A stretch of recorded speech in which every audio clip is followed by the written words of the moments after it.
it was one of those scenarios that you wish that could somehow come together. Like I said, once the season was over with for me, and I had the opportunity to look at the playoffs games and look at some situations I thought that I would fit pretty well in. I thought this was an opportunity, but as the playoffs, went further on and the season was over with, it was more one of those situations that would be a dream opportunity for myself, to play with a prestigious organization as the Lakers, to play with arguably one of the greatest to ever play the game, to play with a front line like that. I mean, who wouldn't think of this as an ideal situation to be a part of? And, from the outside looking in, you always envy of, the Lakers and the accomplishments that they have and just the talent that they have year after year. And for me to put myself in a situation as far as participating with those guys and being a part of that tradition, it was one of those scenarios you kind of dream that somehow can form and take place.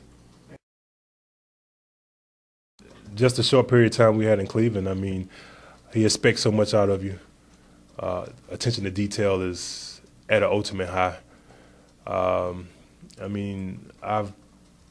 played thousands of games, and, this is probably my 12th or 13th coach I had throughout my career. And never have I been a part of a coach who attention to detail, film sessions. I mean, he does his homework, and he has his team prepared. So just by experiencing that a little bit, I know what to expect from Coach Brown and this coaching staff and what they expect out of me as well. So, everybody has to be accountable on both ends of the floor in that locker room. And that was another situation that, it really intrigued me because I played for this guy before. I know what to expect out of him, and I thought it would have been a smooth transition as well. How do you think your role now with the Lakers is either similar or different to your role under Mike Brown with Cleveland? I think the biggest difference in that scenario, it happened in the middle of the season. I had a lot of catching up to do. I came into a situation where didn't quite know my role, didn't quite want to rock the boat because at that particular time they had the most wins in basketball that season. So it was just a lot of not really being comfortable, not trying to, do anything different than what they was trying to do, instead of just being myself, coming into a situation, playing my game, not trying to be in the way of anybody out there on the court. And I think with this situation, I know my role. I have a better understanding of that. I would be pretty much myself. When I'm out there on the court, offensively, be aggressive, talk verbally on both ends of the floor. Whatever they ask of me to do, I'm going to go out there and do it. And I think that's going to be the biggest difference as far as in Cleveland, I had a short amount of time to pick up a lot of things and just couldn't quite get comfortable in that situation. Oh, I've definitely improved from those days leaving Carolina and so forth. But I understand the importance of not being that weak link. I understand the importance of defensive teams win championships. I definitely have improved, and not as much as a negative on the defensive end as I have been early on in my career. And I know that's something that, he joked about it earlier with the front line behind me and things of that nature. But, the better defensive team you are, the better your chances are.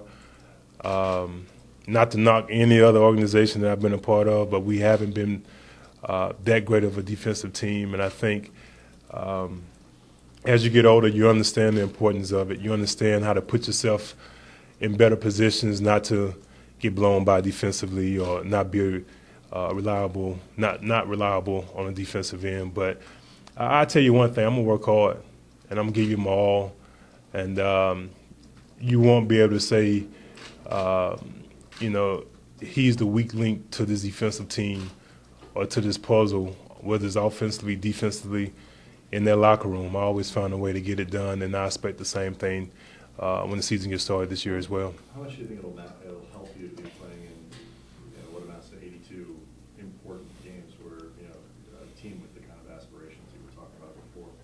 Does that help you kind of motivate you as a It's the ultimate motivation you can possibly have, to know that every game counts, to know that it is going to be games after 82, to know that the ultimate goal is to add another banner to this the Staples Center, another trophy to this organization. I mean, what other kind of motivation would you want? And for the type of career I've had, as an individual, it hasn't been bad, but as a team standpoint, it hasn't been good. And to come into this situation and know that, every game, every practice, every film session, this is what it's all about. So to be in this situation for me is something like, well, I've been through the bad. Now it's time to be a part of things that really matter. I'm a competitor. I want to win. I put myself in positions to make sure that 82 games, my body can withstand it. Mentally be prepared for games night in and night out, and to be in this situation where the magnitude of every game is just as important as the first game or the last game. That's what you want to be a part of, and for that to finally happen, it's been a long time, but I'm definitely grateful that this opportunity is really presenting itself. Antawn, you had a brief time with LeBron before he. Oh yeah, it's one of those situations that having a stretch for creates so many one-on-one opportunities, and the paint is not so clogged up. Rather than having two guys who are 7-footers in there, so it can also help out Kobe a lot with the attention that he receives. But being able to have a guy who's a 4